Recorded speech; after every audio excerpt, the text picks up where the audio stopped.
This is the gathering of members of the Old School Drinking Podcast. You might ask why you're doing a new podcast considering the millions that exist. Our goal is simple: to encourage people to gather in neighborhood bars and talk. Talk not only to people who agree with you, talk to people who think you're an idiot. Understand that the only way we will survive as a society is if we can get beyond our various camps and identities. This is why we're here, to save an institution that historically brought us together. Also, we like to drink.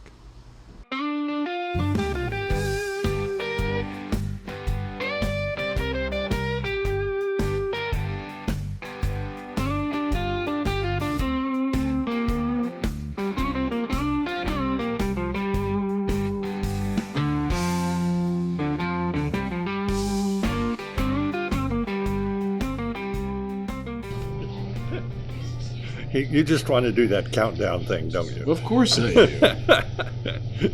Today we're at the Oasis Bar in Rogers Park, our home base. The co-hosts are John and Joe, and our guest a little later will be Carrie, who's one of our friends from here at the bar. What are we drinking tonight? I'm back to the Shinerbach, but I'm probably going to switch up and have another Goose Island ESB because I forgot that it was there and I need to drink it. I drank a couple of them yesterday, so I appreciate that. Thank you. So anyway, I'm drinking as usual on Monday nights the Ultra. The Ultra. Yeah, and I will be drinking something else when I get home. I have one infamous marijuana cocktail, Oh, one of them. Okay. which helps with inflammation and sleeping. Let's put it that way. Okay. Well, next time we have a good moment, I'm going to share some tasty scotch with you. Oh, good. As soon as I figure out what Ben did with it, because he hid my tasty scotch with it. Okay, sounds good. It was my ill-gotten, scotch, and I want it back. There's no such thing as ill-gotten scotch. Yeah, well, I think that's Carrie coming right now. might be, but we'll go ahead and keep going. Okay, hyper-local news. On the good news front, and there's actually been a little bit of good news happening around here. The weather has been awful. This is the Frightful, worst early winter that we've had in 5 years. Yeah. But we're adjusting to it. And other than John yelling about the fact that the snow removal isn't as good as normal. Oh, it's freaking awful. That's more local news, though. That's all of Chicago. Well, but it's sort of hyper local Well, news. it's here too, but it's right also outside. it's also the entire city. It's not just our block. Yes. On the good news front, the 400 looks like it's going to reopen. Our local movie theater. The movie house is going to be switched from the new 400 back to the original name, the 400, which is kind of cool. I've been personally worried that they're going to tear the whole building down and just get rid of it. Apparently, we got a guy coming in from Michigan who's got a couple other small movie theaters, and he's going to try and do the same thing here, turn it into kind of a art house vibe sort of thing, and hopefully it'll go well. Hopefully, I think tie in the fact will we do well. Also now have Alexander's open across the street, which I've eaten there 5 times in 7 days. I don't know if I can actually say that it's good or not, but I'm definitely going to say, let's all go. Oh, and here's Carrie. Hi there. You want to jump in early? We were going to wait until the main discussion, but you want to grab yourself a drink and then join us? We can do that. We're going to keep going, though. Okay, you can go. That's Carrie. We'll do introductions in a minute. Yes. I was putting down as the other hyper-local news, the snow and ice on the corners around here are really the problem. People aren't plowing their snow. People aren't shoveling their snow the way that they used to. The city is also not doing a very good job of clearing out the intersections. Especially the main street, not too bad, but the secondary streets for sure. Unfortunately, that's where most of the problems are, and they used to do a much better job. Also, there used to be a lot more salt in play, and there's much less salt being used, so the secondary melting's not happening. Mm-hmm. Plus, you've got people just not shoveling at all. It's one of the things that's something that I see as an outsider is the change of cars around here from being useful to being stationary art during the winter. It's really easy to see the cars that haven't moved.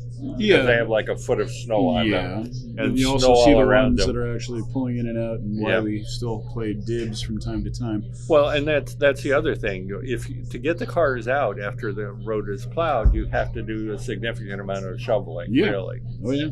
And people have done things like putting chairs and things. It's what we refer to as dibs here in Chicago. It's an art form. It's a game. But it sort of don't move somebody else's dibs device. Put your car there, because there's a good chance your car will be heavily vandalized. At least tires flattened. If you're lucky, that's it. I've seen much worse, given not in the last decade, but back in the day, it used to be pretty creative. It's sort of understandable. You don't want to go out there and spend 2 hours shoveling stuff away, and then have some somebody just pull in, wonderful person pull in and just take it from you. Yeah, no, it can suck. Now, you got anything hyper-wise? The only thing I can say about the lack of snow removal. I'm going to do a quick shout out for anybody who's paying attention. Protect RP, little organization that sprung up recently, mostly in response to the ICE and Border Patrol activities up in our neighborhood here. They've done a really good job of, basically blowing the whistle on literally the bad men doing bad things. They're not doing crap for the other kind of ice, and I kind of want to call them out and say, hey, you don't have to shovel, but can you at least tattle on the people who aren't plowing and shoveling their sidewalks, and tell the city on them, so they can come by and give them the $100 ticket for leaving a hazard. And that is a problem. Mostly I don't abandoned businesses. I don't want to see you and Rocky take a spill. Well, neither do we. And generally, we don't take those chances. Well, yeah, but every once in a while, you got to cross that treacherous spot to get from one place to the other. You're talking about in front of Leona's right now. Well, that and just crossing the streets while we were coming back from breakfast the other day. Yeah. Yeah, there was a couple spots there. I thought I was going to fall on my face. Yeah. Anyway, that's the only thing I've got there aside from, yay, all we need now in this couple of block stretch is an actual coffee shop that's open past 4 o'clock in the afternoon. It would be nice for Alexander's to be open 24 hours. Oh, let's not get crazy. That would be something. If we could have them just stay open till 10 o'clock at night and just serve coffee, I would be ecstatic. Because that's the one thing that I miss about this neighborhood. When I moved here, there were 12 coffee shops, all of them independent. There was not a Starbucks to be seen, and it was amazing. The interesting thing from my perspective is there are 3 restaurants / coffee shops, Honey Bear, Alexander's, but they all close early. What's the other one up here just before Whole Foods that has the cinnamon roll? Cinnamon rolls and Sathers. Those all close at 2 or 3 o'clock. Well, yeah, everything closes early. Everything's turned into breakfast. It's not. Feel free to scoot up so you can be heard. Ah, yes. Have some headphones so you can hear yourself. Because it's not the same if you can't be like, oh my God, I sound so weird. Well, that's what everybody thinks as soon as they hear themselves. This is how I sound? Oh my God, I sound like a I've never talked to myself. This is our friend Carrie, who is one of the regulars when she's here. Right. Because she actually is the proper term traveling nurse, or what is it? Yes. Yeah. And goes around the country rather than staying just in Chicago. Yes. And one of the things that's going to happen, we've changed our main topic because you're here. Oh, lovely. And we're going to talk a little bit about the Let's get to that later. Okay. Let's go ahead and keep going through. Well, I want to give her a little bit of time to think about it. She jumped in early. She has to wait. Okay. I can wait. Nah, this is the punishment for either being early or late. I'm not sure which you were. Okay. Probably a little bit of both. On That's what happens when I'm not working. Sorry. Local news. We only have a couple things on it. The big section is going to be national news because this has been like chaos.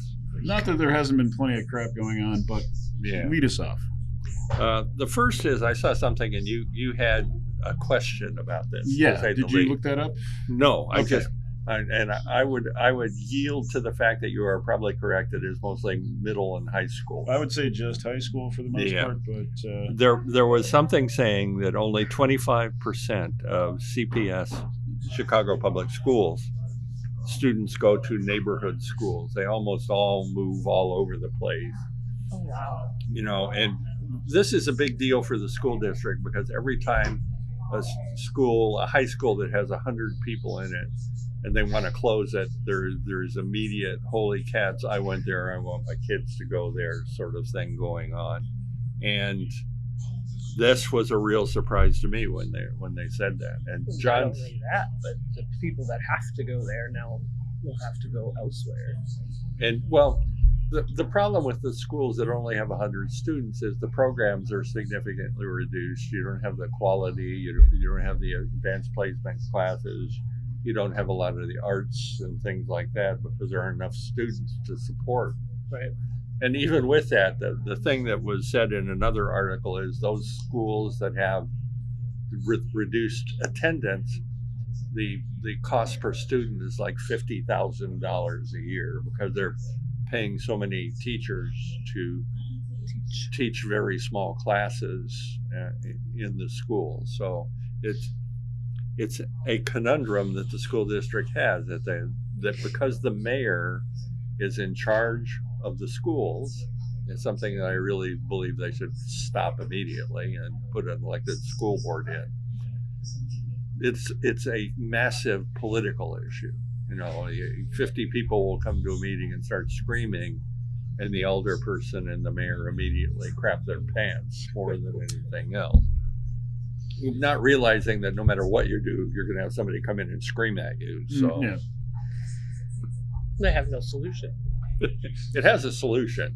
Well, We've talked about that. It's also one of the biggest public school systems in the world. And it is not a simple fix no matter what. You've got a lot of problems. And as I know, a number of CPS teachers and one principal. And you can bring one of those in and we can Actually, talk about I talked about getting her to come in, and she said, "Oh yeah, maybe we'll talk." That would be good because then she can tell me that I'm being stupid about things that I have as a perspective. Oh no, she'd probably go, "You're right." But well, that rarely happens. You don't have to worry about that. Oh, that's not true. Actually, I still want to see the articles that you were looking at, and I like to see where those numbers came from. Sure, I'll try and look it up and print it, and bring it in. Anyway, next one I like. This is a little lighthearted. It is a little more light. I brought up to my friend John here about the hawk wind. Do you know anything about this? It's a winter hawk wind that theoretically is talked about in Chicago. And what I found was it actually was started, I think, with a Lou Rawls song. In what year would that have been? 1967. And it may be that Lou Rawls just grabbed that and it already existed. We're going to do a little historical thing here. But it is one of the things that Chicago is known for. However, I have a different perspective. The issue in Chicago are the buildings. I would say I've lived in two places in my life that had much higher winds than Chicago has, although they don't have the winters that we have here. I lived in Fontana, California, which has the Santa Ana winds that can blow anywhere from 50 to 80, 90, 100 miles an hour. And also in the San Bernardino area where I lived, you can have that too. So, yeah, the problem in Chicago is, number one, it's cold.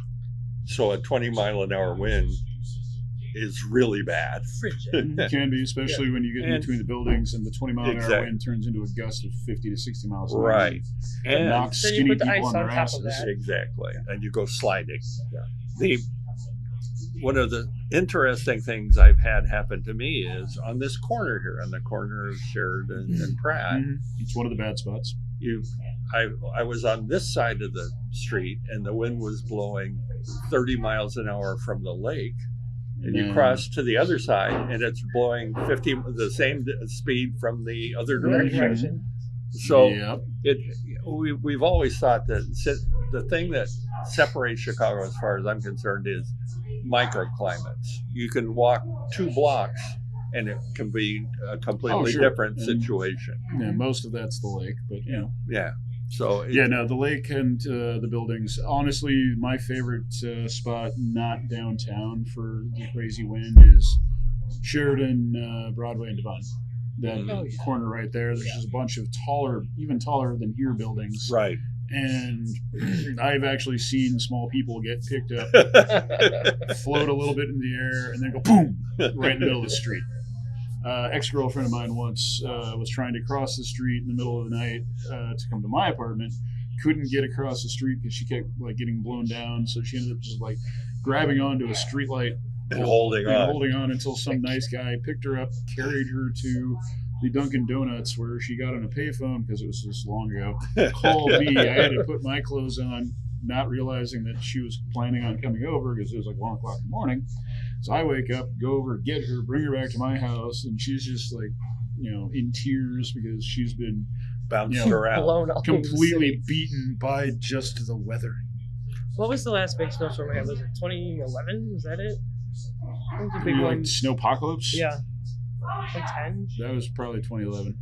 I don't know. I remember getting off the Morse train station. Yeah, it was winter. It was January or February 2011. And having to make the decision: do I walk around Lakewood to the front of my house, or do I try the alley that's on an H?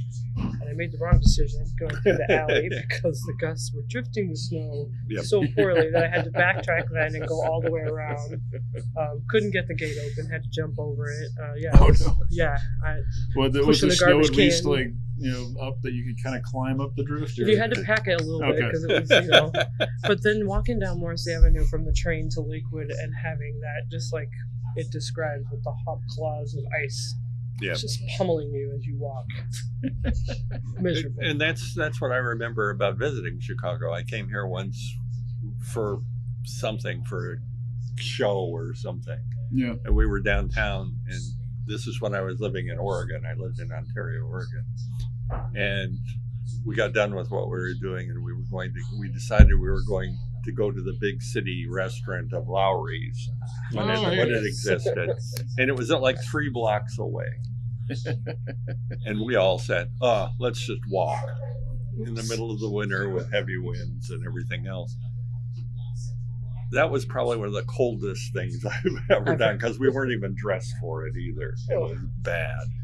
That's the number one question when people move here is what do you do? And my answer is always layers. Yes. Because you'll go through how many seasons in a matter of hours. Hibernate. Or that. Well, and we're lucky. We knew that was going to happen. Since we're retired, we can do that. Yeah. Yes. The problem is when you have to work.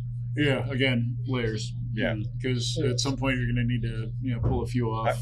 I was thinking one of those sumo suits would work, so you could bounce if you fell, too. Yeah, like the inflatable ones. Yeah.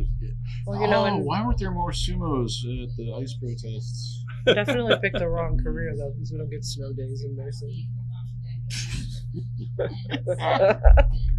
Technically, nobody gets snow days anymore. But anyway, I thought that was an interesting thing, a thing called the hawk wind.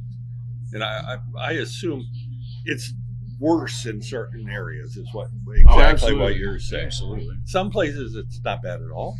Yeah. And then you'll walk up to another place and think, holy cats, I should have had my Eskimo suit. All you got to do is go half a mile west and it's way nicer. Yeah. Or at least way less brutal. I mean, it's still going to be cold and it's still going to be windy. I think technically it's warmer by the lake, but the difference is exactly the wind. Well, it's warmer by the lake until it's not. And that's normally mid-February. Well, their humidity is... And it's all iced over, and we still have the humidity, but instead of the lake being a warming effect, the lake is now, guess what, bitches? You're on an ice cube. Well, there is a difference when it's very humid. Oh, yeah. Also, It's painful. and that hurts us during the summer also when it's hot, but we pick up a lot of humidity. So that's basically all we had for. But she refuses to actually say something. She always has to pop in and be like, "Hey, I'm here." That's Gigi. That's okay. On her beverages. That's okay. I think you got anything on local or hyper? No, nothing else. I mean, there's so much freaking going on, but I have got nothing I really want to talk about right now. We've talked a number of times. I mean, this is what our 14th one. Actually, and somebody hand me that Red Bull. I forgot that was there. This was supposed to be my dinner. Uh-oh. Dinner of champions. I traded up. We've talked a number of times in the 14 about chaos and the fact that this is so bad a week. I can't believe it'll get any worse. And you don't tempt fate, man. And we continue to find that it gets worse. Don't you know? We hit rock bottom. We start blasting. Okay, now there were some interesting things that happened, though. Molten core. One of the big things that occurred was Mr. Dell of Dell Computers, one of John's favorite people. Your computers suck, by the way. Actually, honestly, Dell servers were my favorite servers for a while. Okay. Their data center servers, pizza box, some of their high-end stuff, like the $20,000 boxes, they were nice. But what happened? Also, maybe rich people should pay their taxes. I don't know. Well, he is. He is giving back. Well, yeah, but if he'd just been paying his taxes all along, it probably would have he been would better. not have how much? $6.2 billion. $6.2 billion to dump into a thing to make himself feel better, and I guarantee you, he's going to get another tax break on top of that. There's no doubt. He's playing the government thing here because what he's giving it for are the theoretical Trump accounts. Yeah. Which means that any baby that's born in a certain period of time is going to get $1,000 put in a account for them. Also, real quick, this is a stock market style account. This is more money going into the stock market. Yeah, just pointing out once again. Well, and that's the same thing they're going to be dealing with as far as Social Security. They're talking about putting in the Australian system. I don't know if you know anything about it. What's the Australian system? It's basically you put a lot of money into various markets. Yeah. Okay. There's no governmental. And it's all on the assumption that the markets are just going to keep going up because that's what happens. Until they don't. We're not going to end up in the 1930s Great Depression again. Also, I came up with a new term today. What's that? We're not heading towards a Great Depression 2. Okay. It's the Great Dumb Depression. Because it's all so dumb and it's all so fucking blatantly obvious, and yet we're doing it anyway. Now, what was discussed in this, it gave a pretty wide range in various articles about this. Between 35, it would be 35,000 to 107,000 when they were 18 years old. Depending on everything in the world. Yeah. I mean, it assumes a lot of things. Well, yeah. But what you're saying is really true. Let's put it all in Bitcoin. The conservatives in our country, since it was put in place, have always wanted the money that was going into Social Security to go into either the market or some governmental thing of some sort, and they've been using it as they want some way of exploiting that money as opposed to just leaving it in a savings account. Yeah, and be more aggressive. See, it is not an aggressive account. They put it in treasuries and things like that. They don't put it in the market really at all, because of the fact that they want something to be there. Sure. Which is important. So this tension exists all the time in these, a conservative will say, oh, if you put it in the market and everything worked out as it has in the last 20 years, this would be a lot better than Social Security. But what John is saying is that is an assumption that most of the time is not going It's to all be true. gonna just be fine, and we're not gonna have to worry about another recession or, God forbid, a depression, or, oh my God, an EMP taking out the stock market, or, oh, the dumbpression. Or I'm trademarking that term, by the way. Dumbpression. Or my favorite thing now, or the fact that real estate is going to be losing its value, as my compatriots in the generation I'm in croak, and we end up having more people than we have housing. Yeah, the thing is, you're saying more people than we have housing? Meaning prices of homes are going to collapse. Because we got more housing than people? Yes. Okay. What's happened in Japan? You said more people than housing. Sorry. It was okay. I'm just making sure. I was making sure that we were on the same page. Yeah. Actually, no, because we're still making people. Actually, they're just mostly brown now. Well, but see, a lot of those are people that he's trying to kick out, too. Doesn't want the brown people to take over Western civilization. Which, what did they say recently was that now the age that people can afford to buy a house in this economy? Oh, like 50 or something? 48 or something really ridiculous. And that means they will never buy one. I'm never going to buy one. Yeah. Been there, done that. Won't go back. Not that I will have the money anytime soon to buy shit. But, it's like, why bother? I'm going to buy myself an Airstream. A little miniature one I can pull behind my car. Oh, I've been looking at camper vans for a while now. Behind your Subaru? Yeah. Well, everybody thinks about that. Oh, no, I've already got it priced out. What makes you think we all don't? I have the car that we built. It will only pull 1,500 pounds, though. It's a tiny little Airstream. It's not the full-size one. It's a little mini. You know, of course, that it's big enough for me and my 3D printers. You know, of course, that it doesn't count all the weight you would add to it. My 240 pounds? Well, more than that, all the crap you've got that you would put in. Oh, no, I've already factored that in. Thank you. I have. I've also priced out a piece of land and a pole barn. Let me explain some history with this. Rocky and I lived on a sailboat for about 3 months on the Great Lakes. Oh, that's cool. Oh, that's a terrible idea. When? Well, what we were going to do was we go up and down the Great Lakes, and then we were going to go down either the Mississippi or somehow St. Lawrence Seaway. No, you don't do the Mississippi in a sailboat. Somehow. You go out. Okay. And down to the Atlantic. I was going to say that was a possibility, but okay. I'm just telling you.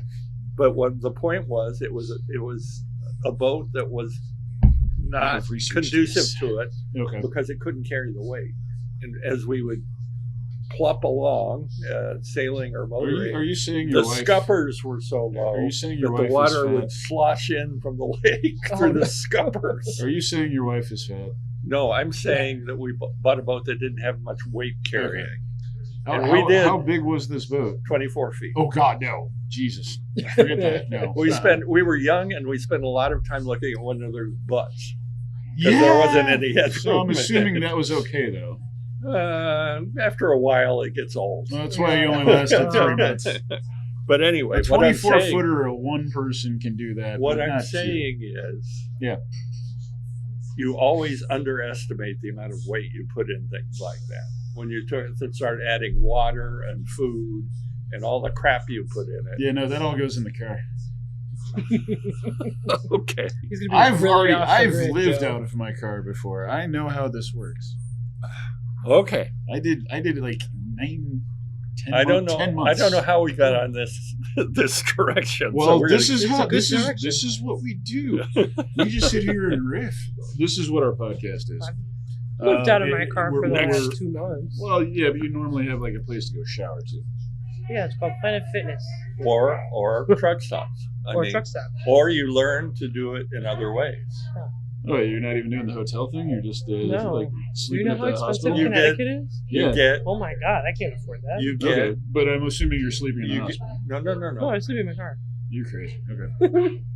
You get a gym membership. Well, and you she can got shower one. at the She gym. just said. Yeah, she got Planet Fitness. Planet Fitness. So, yeah. So I got to both work out, shower. Yeah. 24-hour Planet Fitness. All right. Anyway, Okay. let's get on moving to on. the rest of national news. I'm going to say basically the $1 billion gift that Mr. Dell is giving.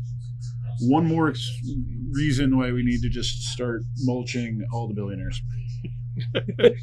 I mean, thank you for trying to give some to the next generation, but Totally. how about you just give all the kids an affordable laptop that doesn't break in 2 years? Are you saying something about the technology given to people by the Dell Corporation? Yeah, it's mostly crap. Oh, okay. They're commercially available stuff like the high end IT back end stuff. That's good. The stuff that they sell you, like, dude, you're getting a Dell. That stuff has always sucked. I've had 3 Dell laptops, and I was happy when they all died. I think we should put something in now that the channel is not responsible for the individual opinions of people on this. Oh, I thought that was already included. Okay, you know Go what? without saying. Okay, I will put that in as a warning before. I'm going to put that up, and by the way, what John says does not apply to everybody else. Or Joe. I mean, I Oh no, I'll agree with most of what you say, even if I disagree with you. But I'll still protect you. Okay, let's talk about the Secretary of War. Oof. Okay, I finally did watch last week's or 2 weeks ago's South Park. That's the best theme song for a Secretary of War Ever I've written. ever heard. Exactly. And I swear somebody needs to put a loudspeaker on a drone and just follow him around with it. Anytime he does some of his content missions, just be like, Pete Dixon, the douche. Yeah, it'd be just great. Yep. Amazing. Now, But yeah, that guy's. there are a number of things he's said that are entirely inconsistent and stupid, meaning he's come up with about 16 different reasons and things that happened with sinking these boats. Well, when I got caught cheating on my girlfriend, I did the same thing. Well, obviously he's using that technique. That wasn't even a war crime. But one of the more interesting ones, and the one I'd like to focus on that isn't the stupidest one, is he brought up fog of war. Okay, real quick. Are you familiar with the term fog of war? Yes. And where do you know it from? Oh, TV. Okay. And my sister. Okay, well, do you want to expand here a little bit? The first time I ever heard it was playing, real-time strategy games and turn-based strategy games. I actually learned it playing Civilization 2. Okay. Cool. Now, there was a time when fog of war was a reasonable excuse. Well, yeah. When you're looking at a live feed from Basically, a drone, everything pre-1990? when you're looking at in real time from a drone feed, fog of war does not exist. You can see what's happening. You can tell people what you want them to do. He maybe he's talking brain fog of war. Well, he did say he saw the first one and then left to go do something else, which could have been to get a drink. Maybe it was also alcoholic brain fog of war. That is possible. That is possible. As somebody who likes to drink, I don't fault him for being a drinker. I fault him for lying about it. But the thing that concerned me is they acted like Well, no problem. Good luck. What's going on? I have no idea, but she got a text message and it doesn't look good. So we'll find out. The second hit, or if it was the second hit, the hit that finally killed the final 2 people that were trying to hold on to the boat to not drown. Yeah, the wreckage of the boat took place 1 hour after the first one. Yeah. Now, there is no excuse for this. Period. No. Absolutely. The stuff that exists. Well, I mean, blowing up the boat in the first place is pushing it. In the books defining what you should do in these situations.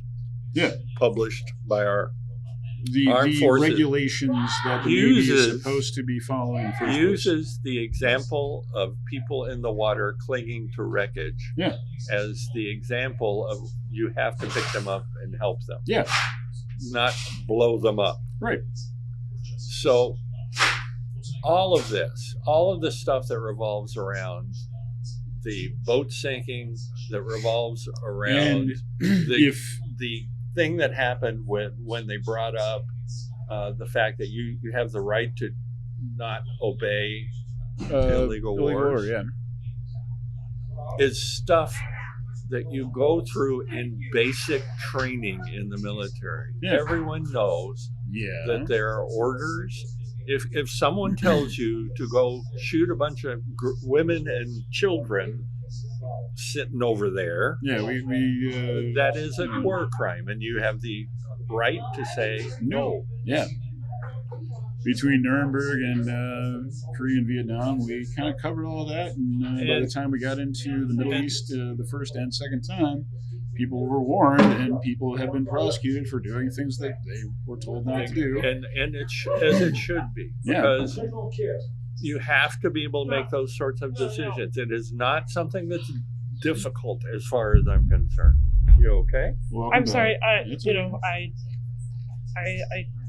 had a very great experience. I actually feel like the reason I went to Connecticut was to meet this family, this 28-year-old man who was fighting cancer.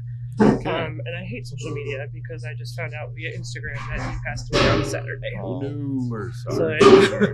But wonderful human being, so thanks for that moment. But no, hey, that's no problem. Alex Russo, the spunkiest kid, not even a kid, 28-year-old, but Wow. Well, he's no longer in pain, so there's something to be said for that. Well, and we had sheriff's deputy on last week. And one of the things I said to him was that you see the worst in people all the time.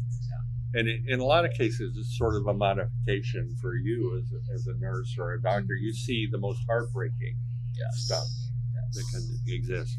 It can be pretty awful. So what we're saying is we need to find the person who sees all the best of everybody and then beat them up.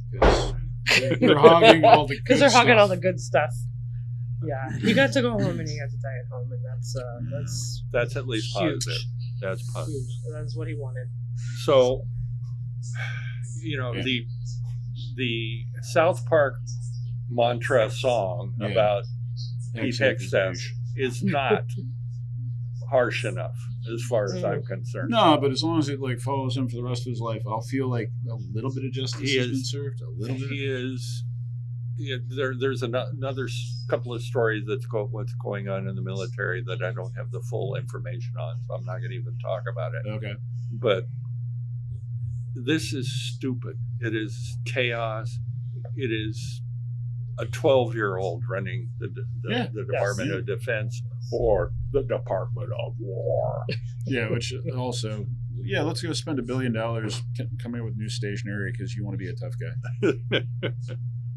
It's just dumb apocalypse. What's worse, that he thinks changing the stationery makes him a tough guy? It does. Well, he thinks that somehow the best military in the world has become too pussified as far as the right-wingers are concerned. Which basically makes me think he really wants to suck a dick. And he really does. If he hasn't already. Well, what I was going to say, what's amusing about that? What's truly amusing about that is what our allies have said that have been with our troops in Afghanistan and Iraq, and what people that have been our opponents have said.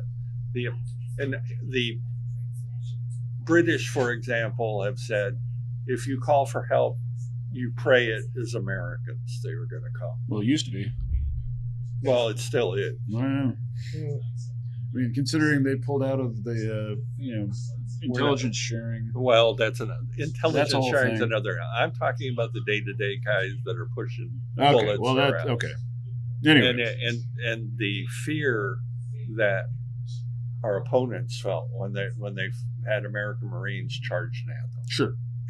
So the fear that a 12-person squad of special forces people, when they were being charged at by a bunch of Russian mercenaries, basically slaughtered thousands of them with their, well, not by themselves, but with their support and everything else that we had. So to say that that organization is not manly enough is bullshit as far as I'm concerned. Yeah. Are there things that need to be improved? Absolutely. But unfortunately, every organization can see improvement. Anyway. I don't know. Now, I think ant colonies are about as organized as they're going to get. Let's go ahead and move on. Tariffs. We're going to skip the grand jury. Oh, I forgot. Letitia James grand jury. We'll keep it quick. This was not a surprise. They tried again to present evidence about Letitia James cheating on an application for a loan. Yeah. Which in the midst all that stuff, yeah, of all the graft. And this was also going on. like 10 years ago. Yeah. Which in the midst of all the graft that's going on, the billions of dollars that the Trump organization is getting as his sons follow him around on trips. Let's just simplify it even further. Let's just say everything that the DOJ tries to prosecute anybody else on, they should also go and take a look at Trump and see if he's done the same thing. Well, because God knows he's got some shady mortgages. Well, he's only been convicted 34 times. Jesus. That's just in New York. There's still plenty of time. I'm just saying. And I think the reason they pushed on her is because Comey has a problem from the standpoint. Well, yeah, they've got the statute of limitations now. They still think they can go after this one, even though it's already been shot down twice. Yeah. And I'm really happy that for once the grand jury said no, and they also done that a couple of times. They also didn't have a prosecutor who's going to say, I don't need it. I'm just going to go and do it anyway. Because what's her face is now out officially. Right. She resigned, even though she wasn't in the position to begin with. But she's officially backed off, which is a good start. Well, and I don't know how you can resign from a place that you haven't really been appointed to. No. It's trying give her the chance to save face before she goes and gets the plastic surgery to lose her. So anyway, it happened. The Department of Justice more and more has become the personal legal staff of Donald Trump. Yeah. And he weaponized the Department of Justice, just like he was saying everybody else was doing, which they weren't. Yes, exactly, because they haven't. Well, his view is they came after me, therefore... It's gaslighting 101. Right. Accuse the other person of doing the thing that you're already doing, and then go and do the thing that you're accusing them of doing and tell them that they're crazy. And that's exactly what's happening. 100%. Moving on. One of the crazy things that our fearless leader has said in the last few weeks and this has a historical basis. It's not as crazy as you would think, but it's crazy. It's still crazy. Is that tariffs will replace the income tax? This is a travel week for me, so I'm missing out on a lot of these things. The reason this has some basis is at the turn of the 19th century and 20th century, meaning 1900, the federal government was funded by two things: tax on alcohol and tariffs. And the position that everyone tried to kill one another for was the guy that ran the import area of the New York City port, because they could graft so much out of it. But what happened then at that point was we had the infamous prohibition happen, and that took that leg out, and therefore the income tax came in, which initially was about enough to replace the it was also a considerably smaller federal government. Exactly. The military was budget versus minuscule. GDP was much We were not Easier in the to do position we're in now, as far as anything. The federal government was not the biggest employer. But you have to understand that a great group of people that are attached to Trump want the federal government to go back to that size. Yeah. And you know, the infamous statement that I want the federal government to be small enough that I can drown it in the bathtub. Sure. From them. And we can talk about that, but well, we can also say these people are fucking morons, and I'll stand by that.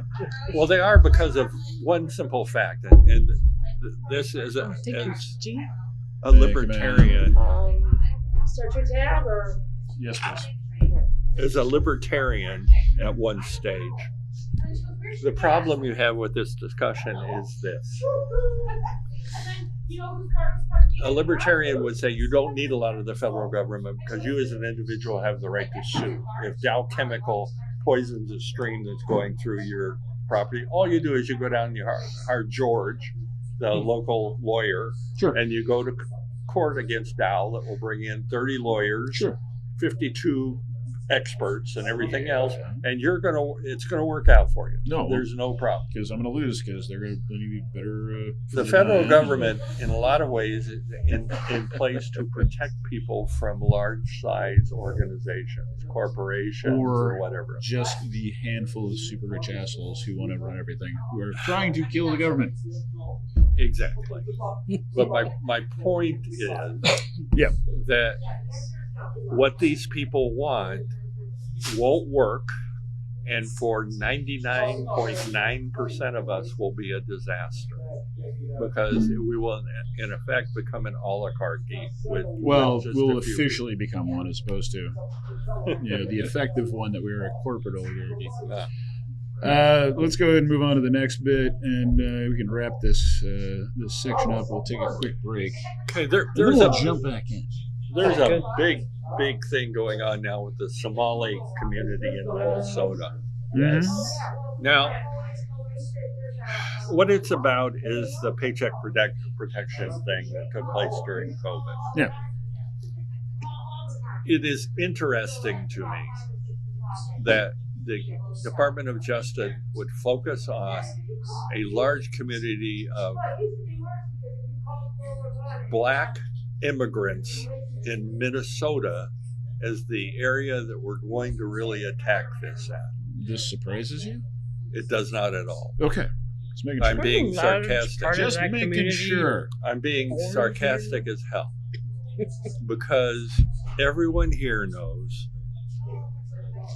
massive numbers of people took advantage of that program.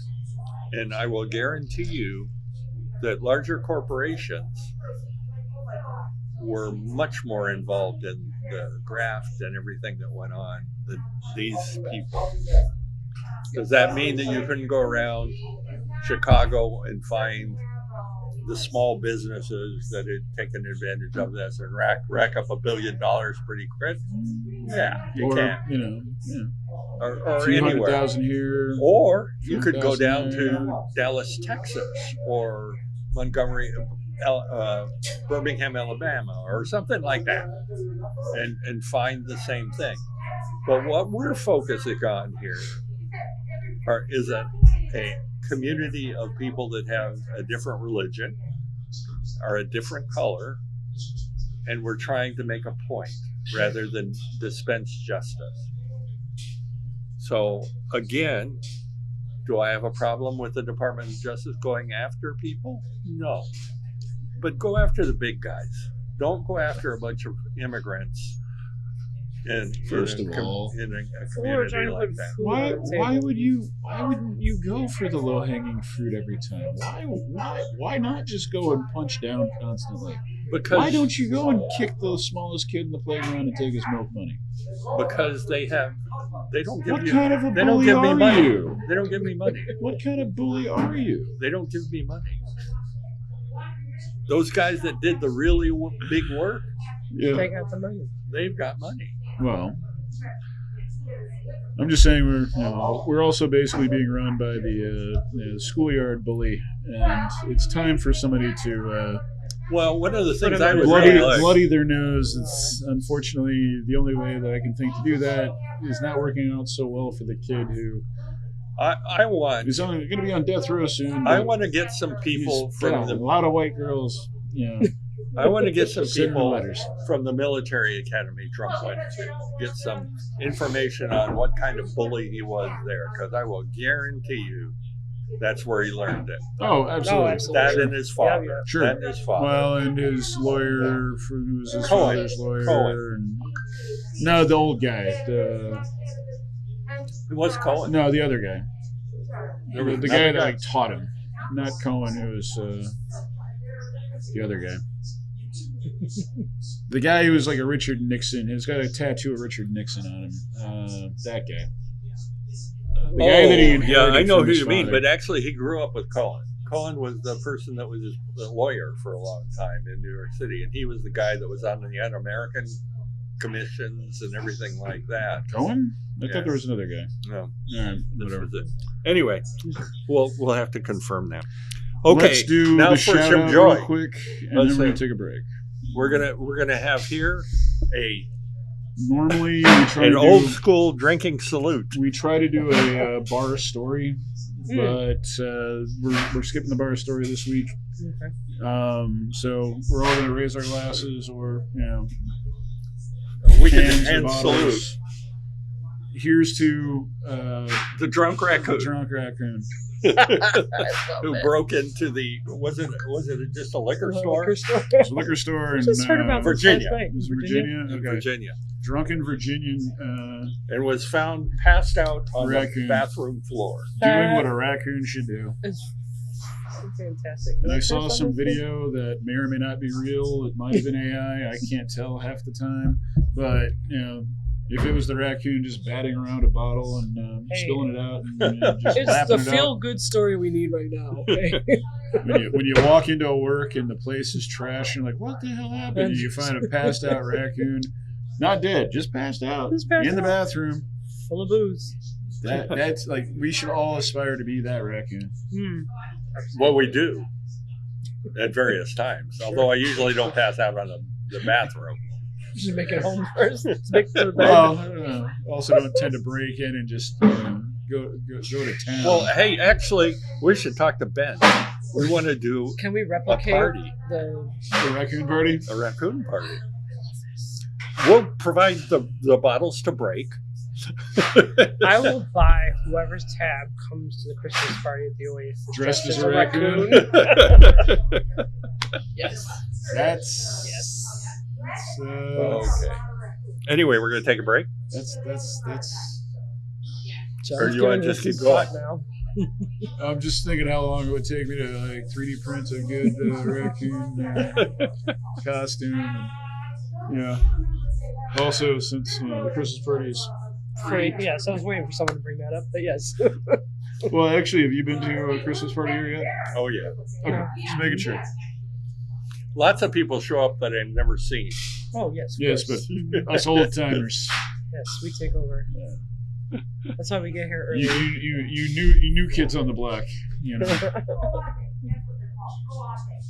Are we going to break or are we going to keep going? Let's take a 5-minute pause and we'll jump back in. I'm gonna go. Welcome back, everybody. This is my friend Carrie. Carrie, would you like to introduce yourself? Hello, everybody. I'm Carrie. I'm a longtime born and raised resident of Rogers Park, and I am a registered nurse. And a regular at this bar when she's in town. When you're here. When I'm here. When I'm not traveling, yes. Well, and you basically are a traveling nurse all the time now.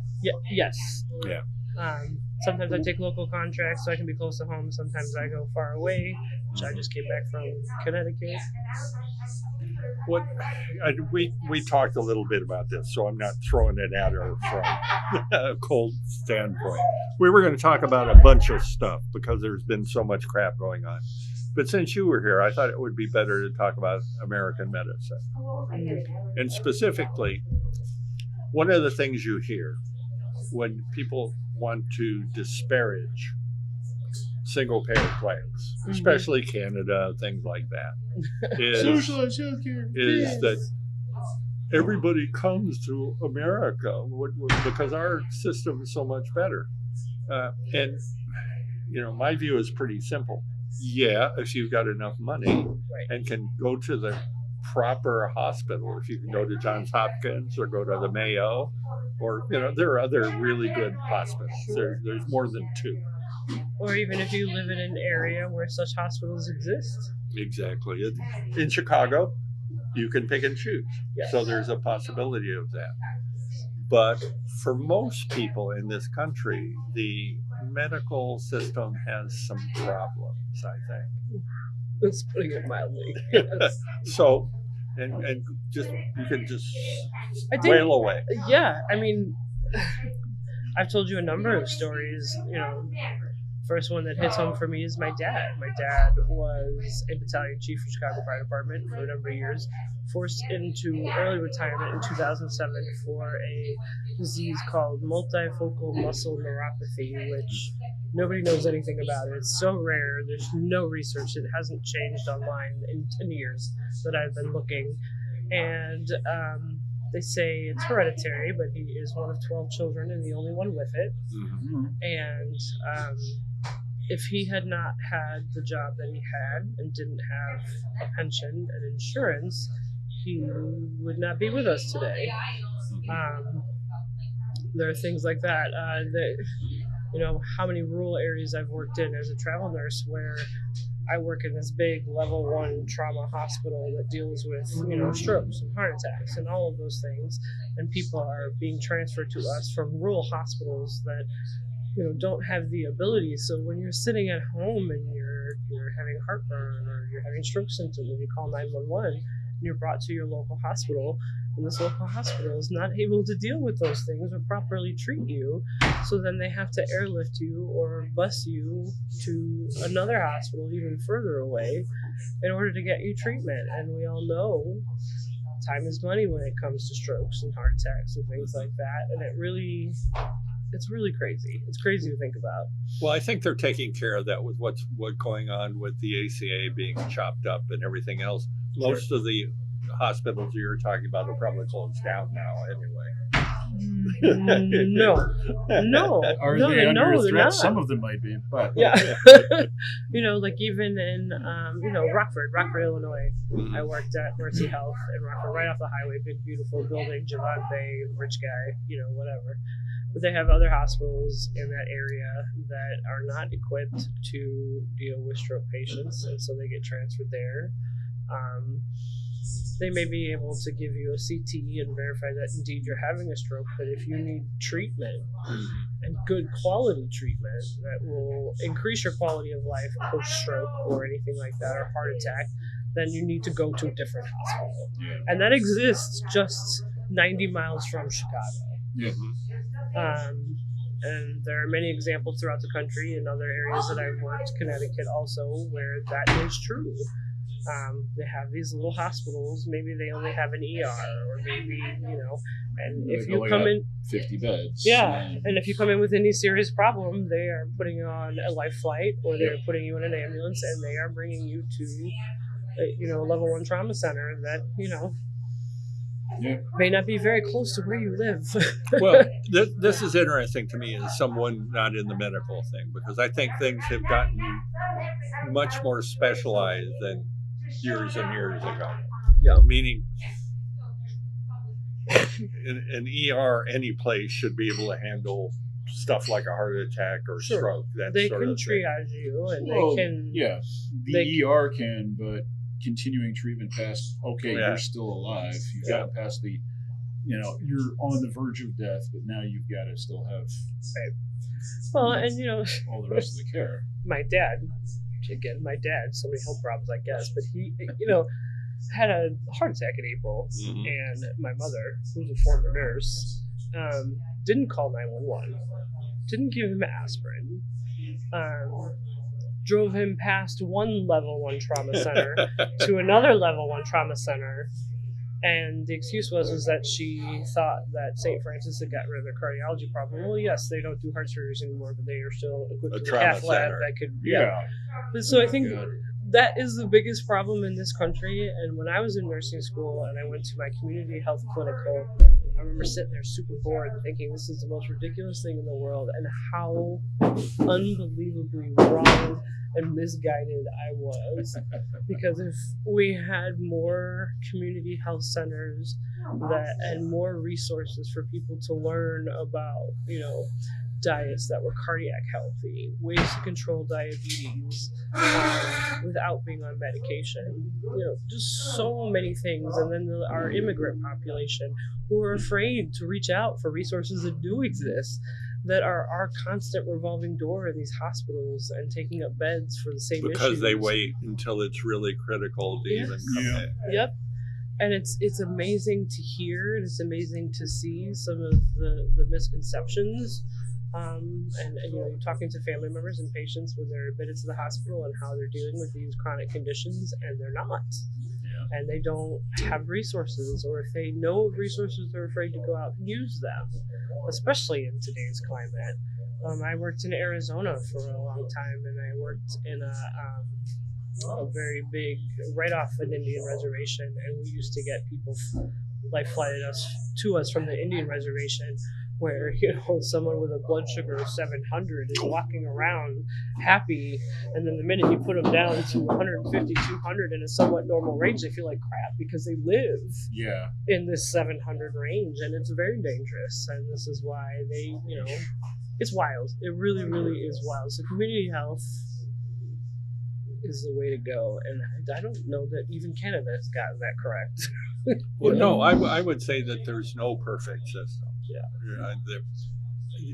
And from what I've seen, I think France has an interesting system because they still have doctors that actually go to people's homes and basically we'll talk with them in their home. I think the whole situation with using ERs the way we use them is stupid. It's a disaster. Well, and it wasn't intended to be this way. It just wasn't, what happened. How it worked out. People that don't have insurance, that's the only place they can go. Yes. Again, not what was intended, but what we ended up with. Exactly. And how many people that don't even do that because they don't have insurance and they know that they are going to get this bill. I mean, and I know friends of mine whose premiums are about to skyrocket, who are trying to decide whether or not they give up, certain amenities that make life comfortable for them as far as living, or pay for insurance. Yeah. I have one friend who has made every single possible appointment you could think of making before the first of the year just because she's not sure she's going to have insurance after that.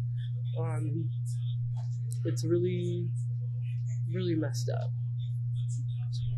Well, and on top of that, it's the most expensive system in the world. Yes. Mainly because of what you're talking about. People wait until the last section. Last minute. Mm-hmm. And then go to the emergency room with a problem that is much worse than it would have been if they'd had their own doctor and could have gone and seen them 3 months earlier. Right, and they make it so hard to go see a doctor. It's so difficult. Well, if you can. I mean, most people, I think, in my position that are on Medicare see nurse practitioners now. Sure. We very rarely see a doctor. And I don't have a problem with that because I think nurse practitioners are trained very well. They do a good job.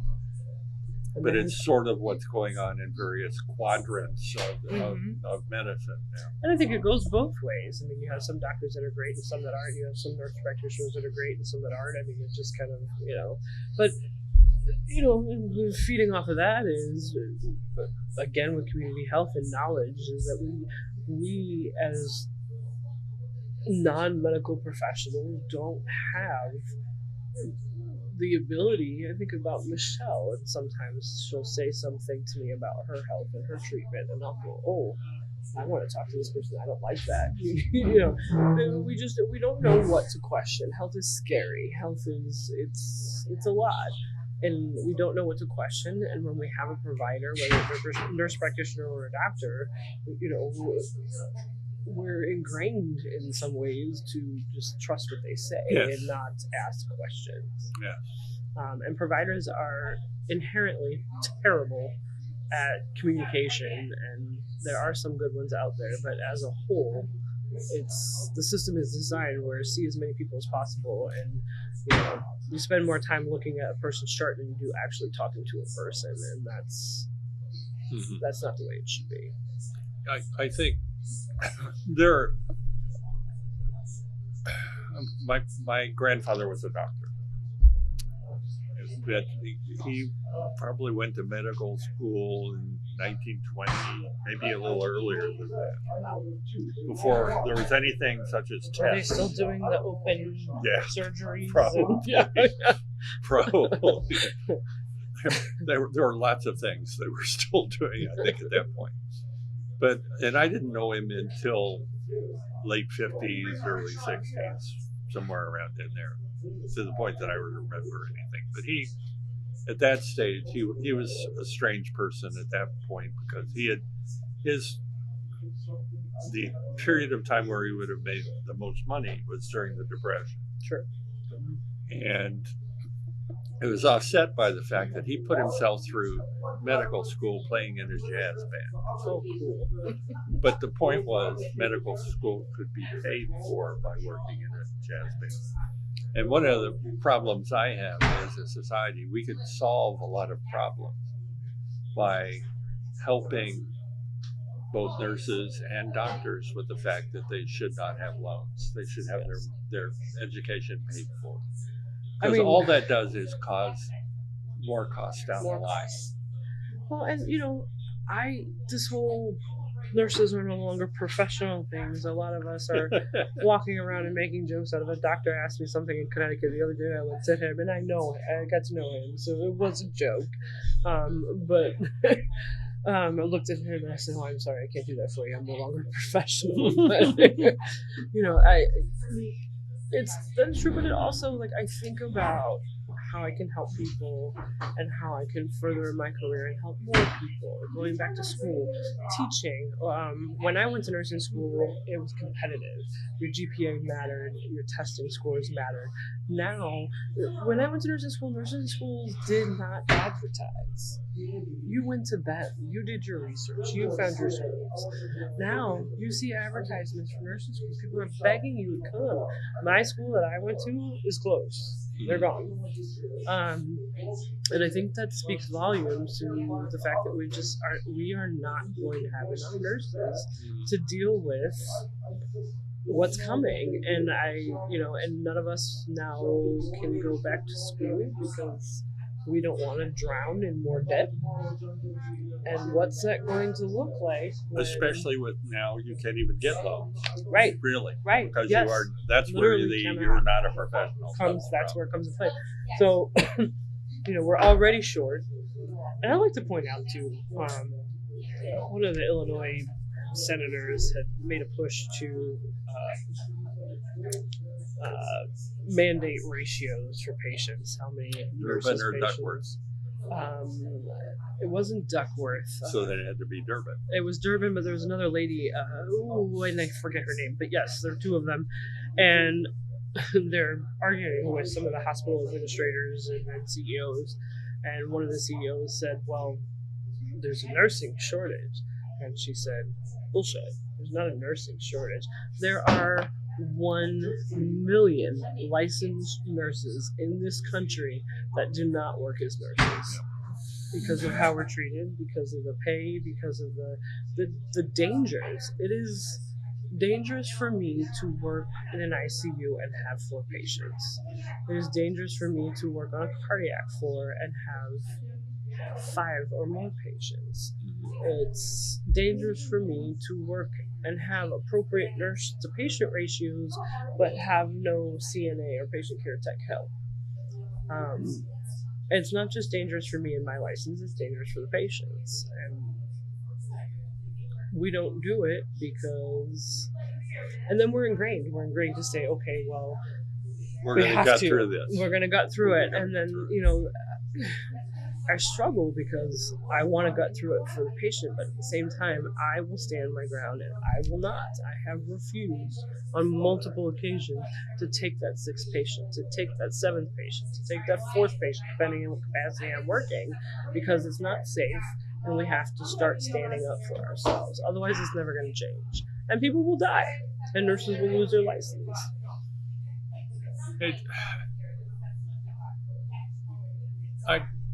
My experience revolves mostly around dealing with my parents, both Rocky's and mine. And what we saw, there are stupendous people working in both nursing and doctor. 100%. And there are others that are not. Yes, the best of both. And a lot of it, I would rather have a person that was good around people and cared about things than the most intelligent asshole that you can find. And that's one of the things we saw with them is the ones that would, the doctors that would sit down with you and explain what was going on and say, this is going on, this is going on. And we're not talking down to you, but explain what the options were and everything else. We're great people. Yeah. But we also had other people that were concerned where the death was going to occur, meaning, I don't want it to be something that I don't want it to. I'm a cardiac specialist. I don't want it to be a heart. I want it to be something else. Correct. From a statistical standpoint, I still look good. Because it's all about my numbers. Yeah, my ratings. And that it's an industrial view.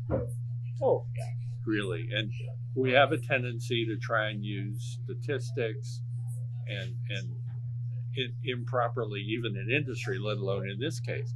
Yeah. In other words, if you're a person that's the best and you take on all the worst problems, your statistics are going to be bad. They're going to be horrible. And it's the regulatory body. I talk about this all the time. It really infuriates me.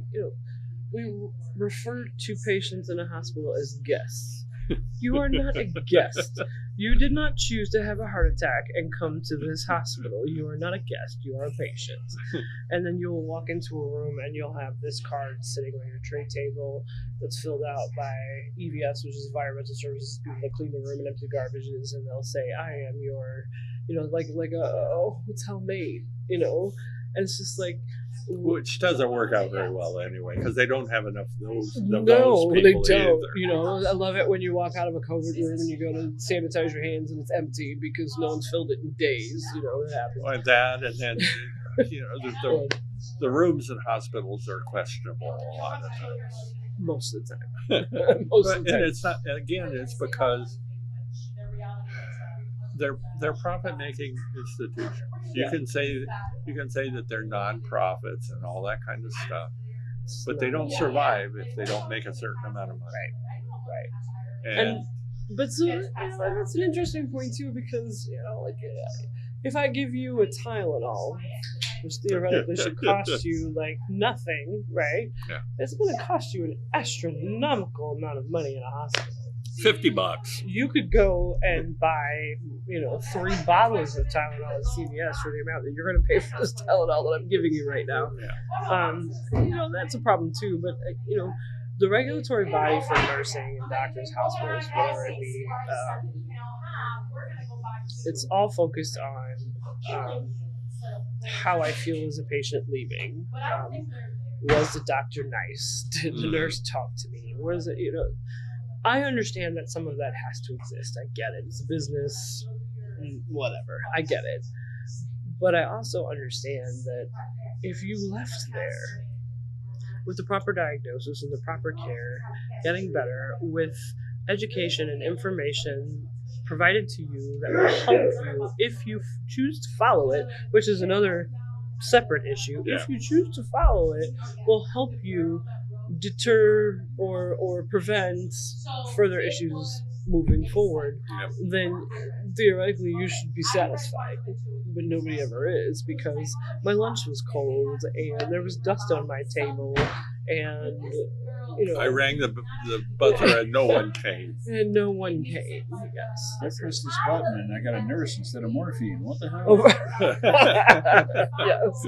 Oh, right. I am here because I'm going through withdrawals and I have liver cirrhosis because I'm a known alcoholic, an opioid user. My veins are shit. The nurse had to stick me 700 times to get an IV. Well, stop abusing your veins. What do you want me to tell you? But these are things you can't say to people. So, but I do think community health is where it starts. I mean, honestly, like, I have friends who have gotten diagnoses for diabetes or heart failure or whatever the case may be that take that and learn everything they can, listen to their doctors, and get exercise, low salt diet, low fat diet, lose weight, do all these things, and then are off medications and are not revolving doors in a hospital.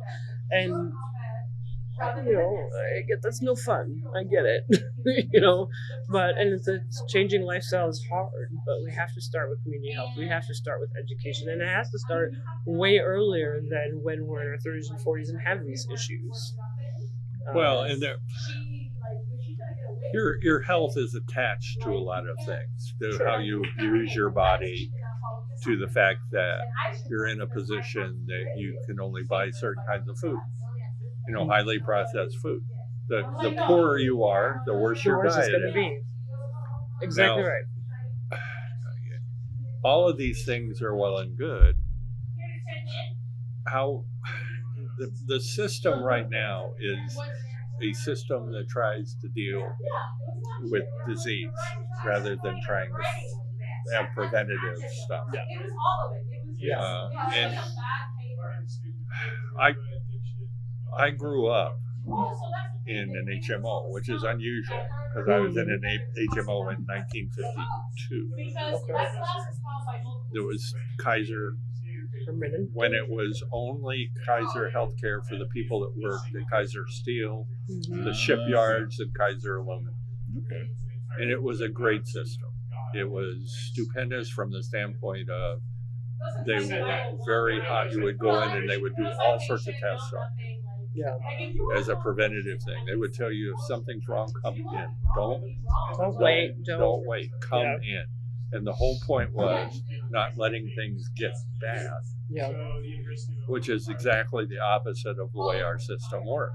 100%. Even with Kaiser Permanente now as an HMO, which is nowhere close to the way it was. And the story I always tell is when we first got married in 1970, the first thing that happened was Rocky had a health crisis. We were still in school. We had some money in the bank because I worked jobs at Kaiser Steel in the summer. Didn't have to work for minimum wage. Had some money in the bank and thought, back when you could pay for school with a part-time job. Well, I mean, it cost us $85 a quarter to go to school. Not an insubstantial amount of money, but.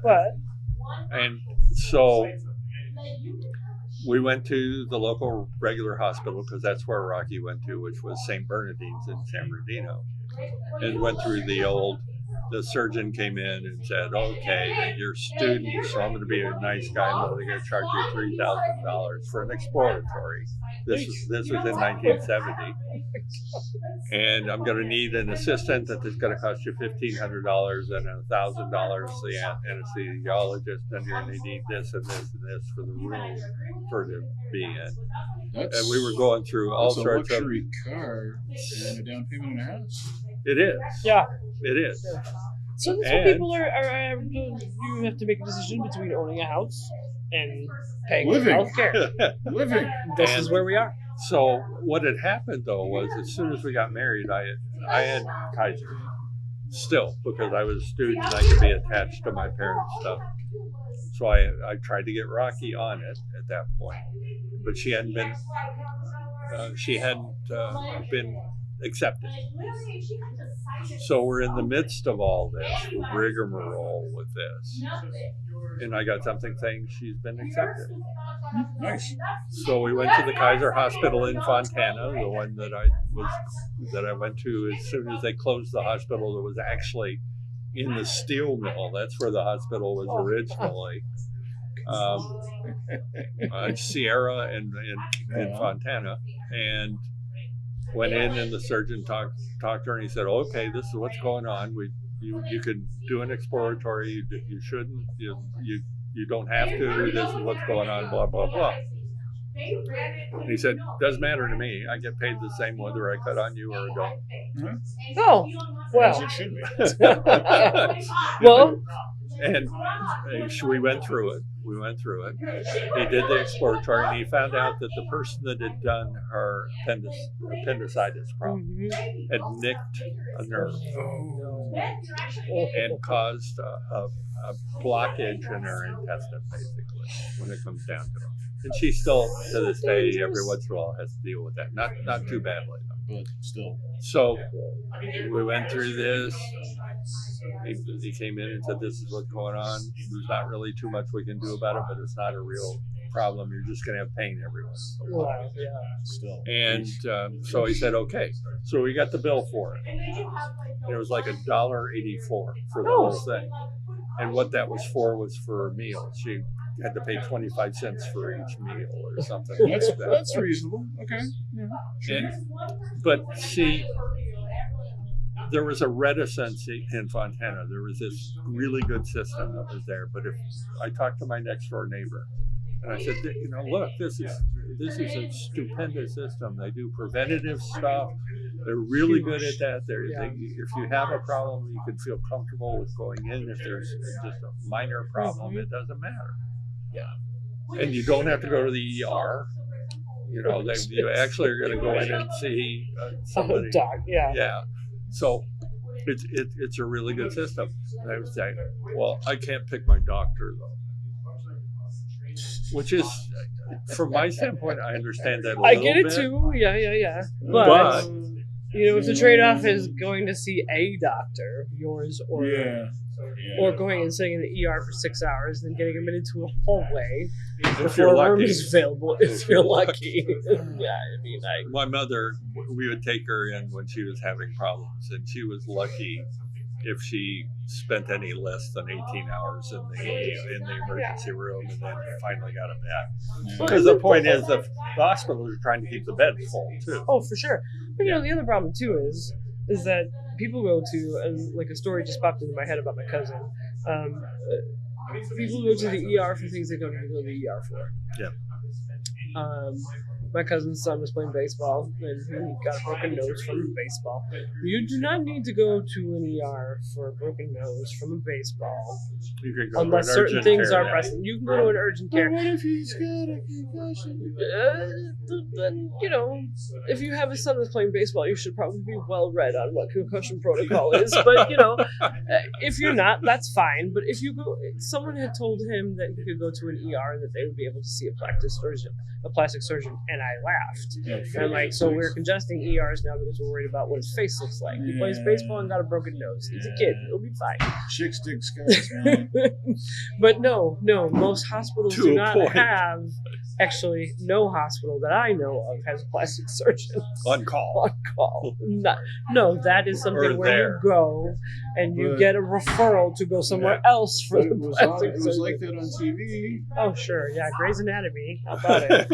But it just, it makes me laugh. And, there's a lot of people downstairs in the ER that just don't need to be there. Well, the whole point of the ER is that they're triaging you. They're not going to fix you totally up. They're just going to put a Band-Aid on it and send you where you need to go. Which is exactly what urgent care is supposed to do. Right.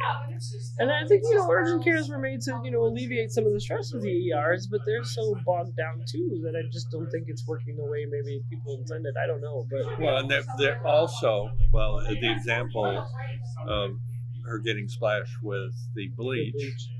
When we took her to urgent care, the guy said, well, you should take her to the hospital, too. So we basically went to the urgent care just to be like, we could have, know. Well, he flushed it. He flushed her eye. That's important. And we had already flushed it. Yeah. But he flushed it, and he said, okay, you should go talk to someone that's an eye specialist. So we went to the ER. We literally sat there for 4 hours at least. No one went in. No one. Everyone was just Because sitting there. behind the doors, they already had 100 million people. There are all sorts of things. There could have been accidents. Or somebody could have gotten shot. There are all sorts of things that can happen. That's what an ER is for. Mm-hmm. If someone going in and stubbing their toe or having a cold, but if you have no insurance and you're scared that your kid's hacking like mad and has 102 fever, you're going to take them to the ER. And they're going to take the kids first. Yeah. But I mean, please, if you have children, don't go to St. Francis. Go to Children's. Take your kids to a children's hospital. Don't go to St. Francis. Well, the problem there is if you take them yourself, that's one thing. If they're thrown on an ambulance, they take them to the closest. Oh, sure. Yeah. And my nephew broke his collarbone, so he's like, I'm going to take him to Thoric. And I'm like, you are not taking my nephew to Thoric Hospital. Don't ever go there. I have gone there for a dermatologist. Okay, maybe. We actually went to Weiss, too. Oh, yeah. Michelle used to go there, actually. What we went for is the fact that their X-ray, CT scan, all that stuff they had was the real MRI, fast. They had all that, was real fast. There was no one there. We would just go in and out. They would grab you quick. You would go out. Michelle did the same for her mammogram and stuff. Yeah. Like, you have kids. And she's like, oh, we're going to be there forever. I said, no, you're not. It's a kid who's still growing with a broken bone. They will take you immediately. Yeah. They're not messing around with that. But again, goes back to knowledge, health literacy, community health. Well, and to be blunt, unless the person is completely on their back, meaning they have a stroke or a heart attack or something's coming out of their bodies. Right. If you know what I mean. They're hemorrhaging or or something's coming out of other places. I would call an Uber. They're going to be. It's not worth $1,000 ambulance ride. If it were that cheap. Yeah, right. If it were that cheap. The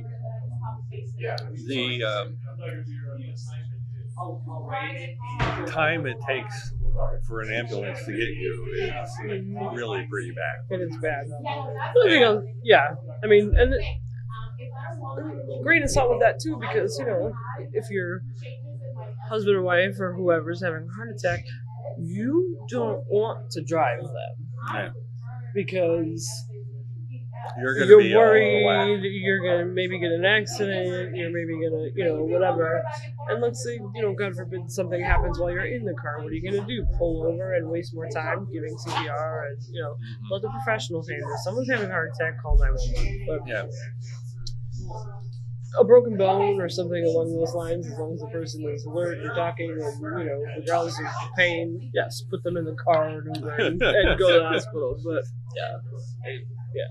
well, then it cuts down on there are all sorts of things going on in the whole system. I mean, the ambulance situation is one that I look at from a different perspective with having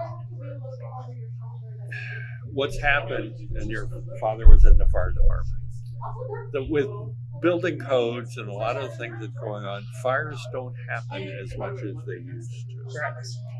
So fire departments, again, are organizations that are trying to look after themselves.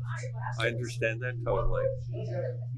So they say, well, any emergency call for medical is a life and death situation. Therefore, we should send a truck too, as well as the ambulance. Well, they send whoever's closest. Well, but see, the issue for me is that means you need more ambulances. You don't want to send $1.5 million truck with 4 guys to go screaming up to stand there for a few minutes and ask them the ambulance when they get there, do you need us? And they say no, and you take off. But that is a reaction to the fact that the fire departments aren't getting as many calls.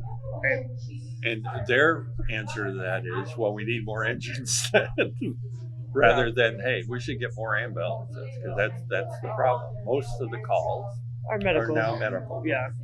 It's true, and they are cross-training firemen and paramedics. They are. So There's so generally CPR routine or some kind of non-transferable medical emergency happening. Absolutely. They're equipped to deal with it. There is almost always an EMT on each. But yes, you're right, because if transfer was necessary, they can't transfer you in the engine. Not in an engine, Right. unless they're going to throw you on top of the ladder. Yeah. That would be kind of fun.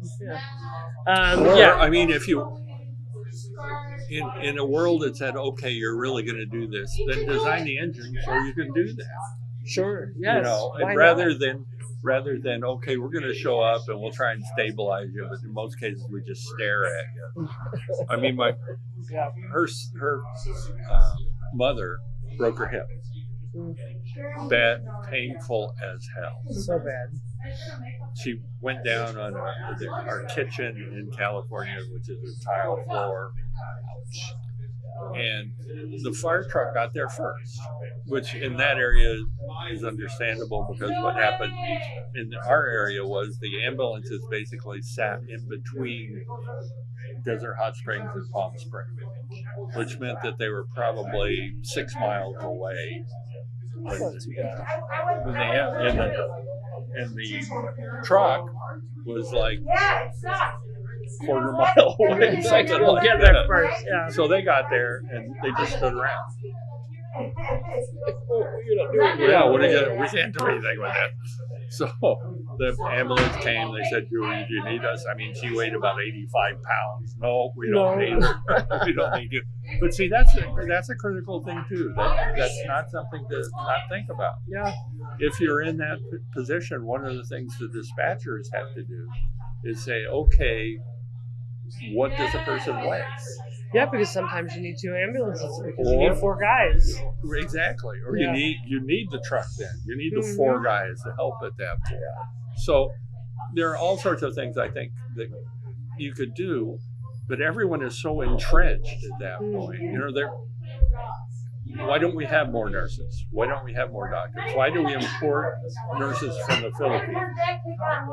And I'm not saying they're bad, because most of the people I've seen from the Philippines are well trained. Yes, they're very well trained. Very good nurses. But there is a tendency in almost all occupations to try and make sure that there are not quite enough of you. Right. Lawyers try and do that with a bar exam, although not so much now. Medical people try and do that to ensure there are not very many medical schools. It's really tough to get into them. And we make judgments based totally on academic stuff rather than is this person going to be a good doctor or not. That's so true. And people getting into it look at, hey, this is a really good paying job. And it's prestigious. I mean, but that's the problem with doctors is it's not a good paying job until you have gone through medical school and minimum of 4 years of residency. We're talking 8 years before you see any kind of money at all. And even then, it depends on location. It depends on. I mean, yeah, it's I mean, there are 3rd and 4th year residents at hospitals that I make more money than as a travel nurse. Mm-hmm. Yeah. And they spent how much money to go to medical school? And they're drowning in debt. Their hours are crazy. And they're out. Yeah, it's insane. So, which is the other thing they do. We're going to beat the shit out of you and try and see if you can take it, even though. When you become a doctor, you're never going to see that again. Nope. Nope. Because there's one thing there's no shortage of is doctors. Yeah. Oh, you really think that? No. I'm being sarcastic. Now it's her turn to get you. Well, you got me. No, it's interesting because I think what's happened with nurses is in a lot of cases your numbers are being reduced. Yes. Because a lot of them are becoming physicians assistants and APN. and anesthesiologists and things like that. Oh, but now you're going to see that start to turn the other way because we're not professionals anymore. Actually, I was about to ask you. We can't. Well, how do you feel about that? But we can't pay for it anymore. But that's like I don't get that designation is a designation for loans. It is not. But they're not going to So drop I the would cost have of the degree. to pay out of pocket for a large amount of a further degree. So to me now, like whatever I was thinking about, and because I'm now like, okay, well, let me switch gears.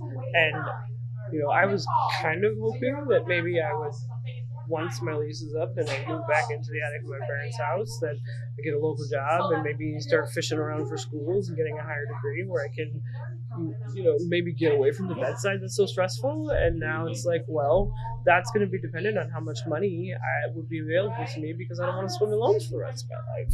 Yeah. So that very well may But again, be it goes back to why doesn't the government subsidize it? And just basically say, if you can get into the school and you are successful in moving through it, the government will pay for the loan. Right.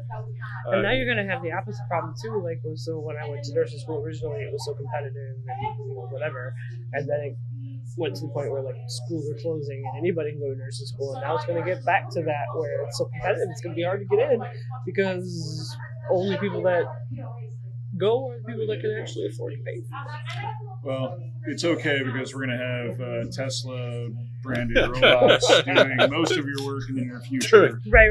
Doing proctology. I will lay down. Well, their fingers will be heated. I will lay down my nursing head if I see a robot. We're going to talk about an IV or give it an enema. The infamous idiocracy work that they did in evaluating him, where put one probe up your butt and one probe in your mouth. Oh no, those are backwards. Mm-hmm. They're gonna give up on that the first time the call light goes off and the patient's pissed off because their TV's not loud enough. Well, that's the fun thing about the robot, because it's just going to go ahead and full on Terminator kill him and problem solved. There's one less patient we have to worry about. Bed now available. Solved. We can still bill the insurance. But see, these are the things I think people don't realize. My mother-in-law was admitted to a facility to do therapy, basically, after breaking her hip. Now, the problem was they gave her Ambien. Which is like unbelievably bad for a lot of people that are older. Has the exact opposite effect of what it's supposed to do. Oh, really? It makes them. She became known. As the pillow queen. We would go in the morning, and there would be 20 pillows in her room because she kept hitting the buzzer and saying, "I don't like that pillow. I need another one," or whatever. To the point that the person that was on call at night would just throw pillows in the room. But not sleeping, which is what Ambien is supposed to help her do, right? And was she at least making a fork out of the pillows? And it got to the stage that they came to us and they said, she's buzzing so much, the person can't take care of anyone else. It's a common thing that Ambien can really make people. I did not. Well, I've heard stories. I didn't know it affected the elderly more. And that's mild. Negative. It can be violent. Violence. Okay, that sounds. I have had people taking Ambien that eventually end up in 4-point restraints just until it gets out of their system. Ambien can be very bad. Yeah, it's when I see people on high amounts of Ambien, I'm like, okay, I've been taking this for years, they're probably okay. But when it's somebody that you're, don't put a dementia patient on Ambien, please don't. Please don't. Well, but they were at that stage. They were sure to ask for. They were trying to knock her out, basically. Yeah. Okay. Can we get some Ativan, maybe some Seroquel or something? Not Ambien. Not Ambien. Seroquel, fine. I'll give you Seroquel. Is it more expensive than Ambien? No, probably. No, it's not. It's an antidepressant and kind of like. I got a friend who's on a large dose. Was on a very large dose of it until they took her out from 7 pounds. Yeah. Used to knock it on her. Yeah, Seroquel's fine. Most people don't act like that, but Ambien don't, please. If I see Ambien, I get scared. We're going to go back in to talk about some solutions about some things and some other things that I'd like to do at some point. I'd like to get Walt back on and talk about solutions with some of the things we talked about in the public safety area. Okay. what can be done? Because the system has strengths and the system has weaknesses. So what is the most cost-effective thing you could do? Aside from community health, which Well, no, and that's part of it. we're definitely on board. Community health is huge, but I think I don't understand enough about the upper echelon of the hospital to really make this determination. But where they skimp is nurses, and where they skimp is staffing, and that's the wrong answer. So I can tell you that's the wrong answer. Mandate ratios. The only way you're going to retain staff as far as CNAs and nurses is to mandate ratios, make it safe for them to work.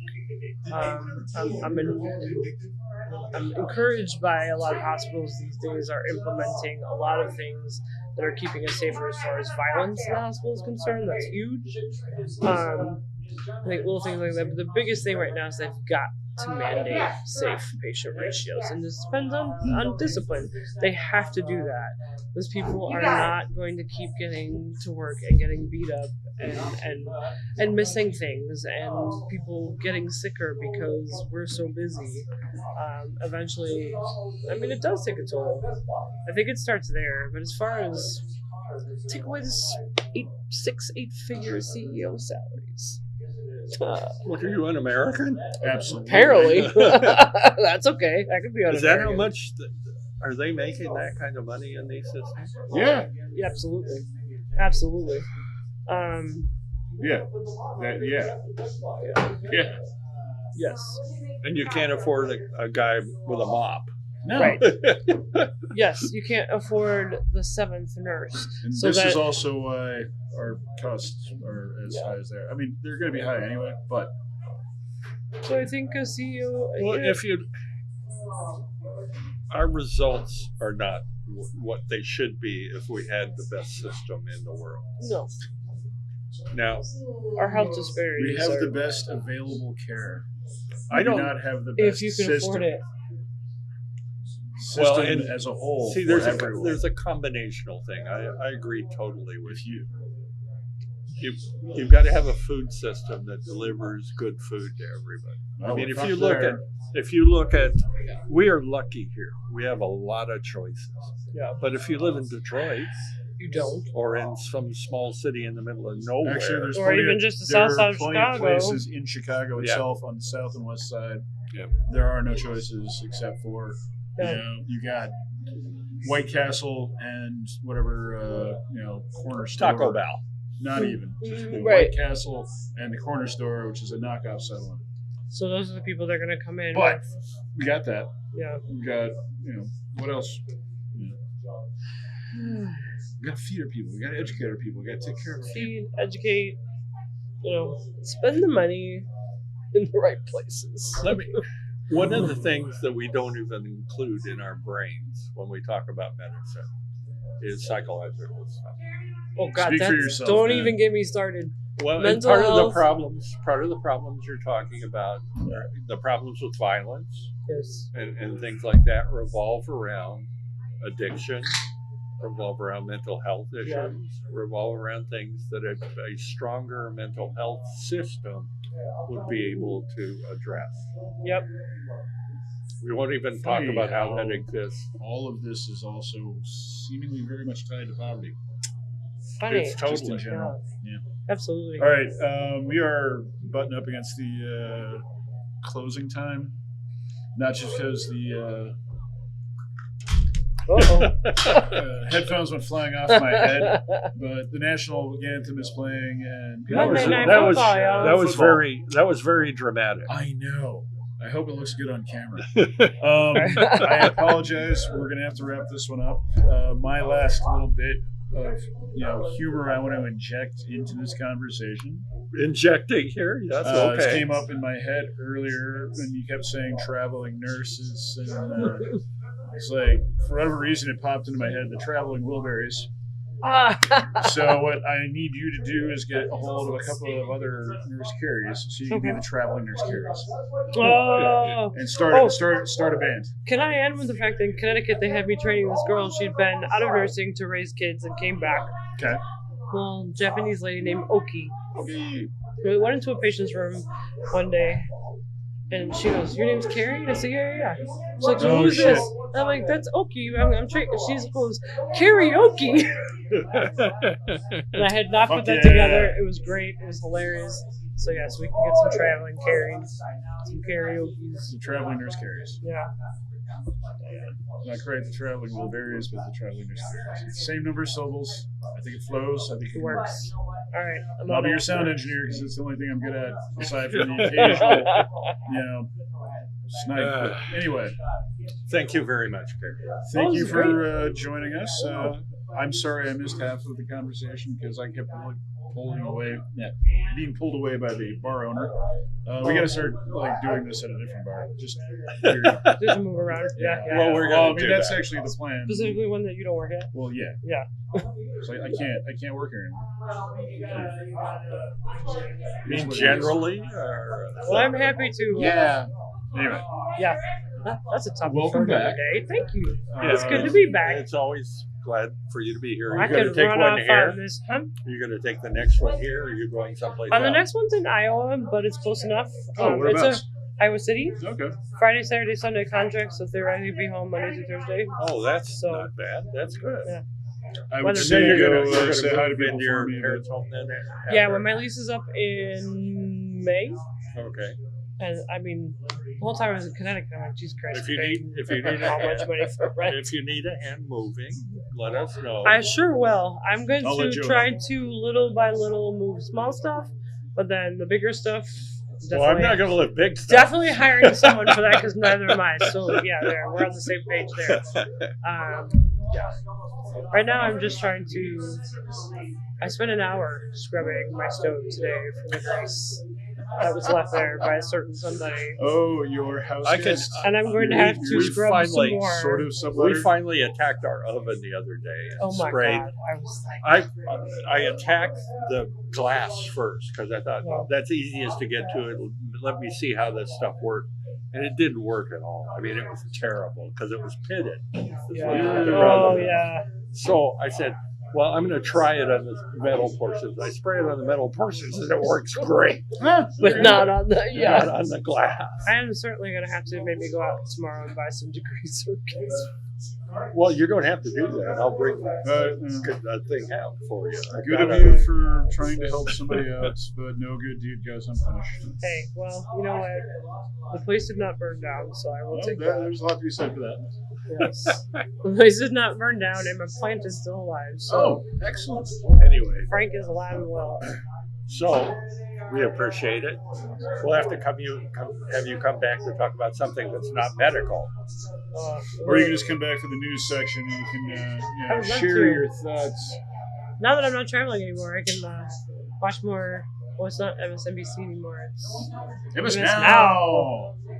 I also am really interested in listening to Rachel's podcast. I want to know if there's an MS later.